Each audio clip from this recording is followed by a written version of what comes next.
Hi guys, welcome back to AB. I'm Ada, and today we're at the battlefield of Raymond. But before we get started, make sure to hit that subscribe button, like this video, and give us a big thumbs up. Thank you, Ada. And like she said, we are at the battlefield at Raymond, Mississippi. May 12th, 1863 is when the Battle of Raymond started. If you look over here, you'll see what is now Mississippi Highway 18. At the time of the battle was the historic Utica Road. And coming up the Utica Road was Major General James Birdseye McPherson's 17th Union Army Corps. They were the extreme right flank of Grant's army. You had Sherman's 15th Corps in the middle, and you had McClernand's 13th Corps on the left flank. And so for as bad a rap as McClernand gets throughout the campaign, he oftentimes was in the most critical spot. So my argument is that he must not have been that bad of a battlefield commander for Grant to put him in that position. But McPherson was guarding the right flank, and it was expected to have little opposition.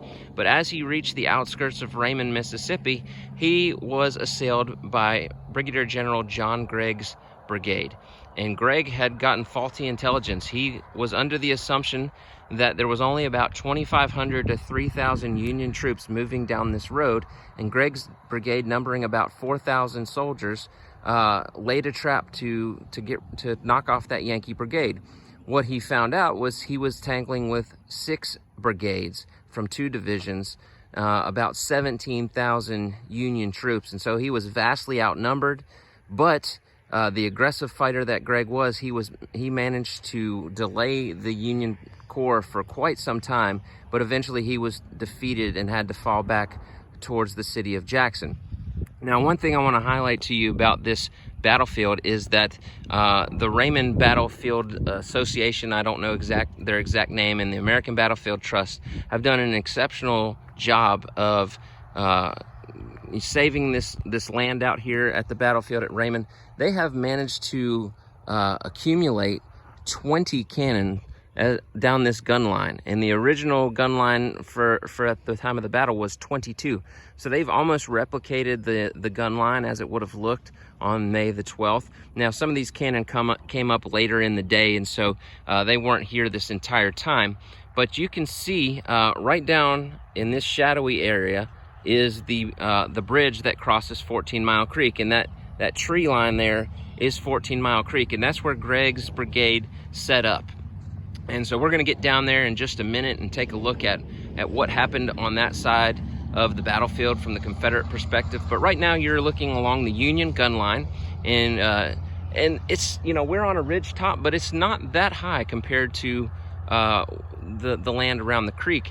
Back behind me, and it's going to be tough to see it through these trees, but there's a higher ridge that we came across on our drive in today that I think probably served as a gun line initially, and then they were able to run these guns up here a little bit closer. The Confederate guns are about 850 yards behind the Confederate lines. There's a cemetery back there, and we're going to try to check that out at some point today, where some of the Confederates that died at the battle were buried. But an interesting story about the Battle of Raymond: the Confederates were encamped in the town itself, and the ladies of the town wanted to be good hostesses, and so they had prepared a meal for the Southern troops. And when the battle started, they had to head out and fight. And the ladies of the town fully anticipated that upon the Confederate victory, the troops would return and enjoy the supper that they had prepared for them. But it didn't go down like that. The Confederates were defeated and routed back through the town, and they had to kind of grab what they could as they went through town. But it was the Yankees who enjoyed the feast that the ladies had prepared, much to their chagrin. And so the Yankees took over the town, and it turned into, of course, a hospital after the battle. But here we are, Battle of Raymond, May 12th, 1863.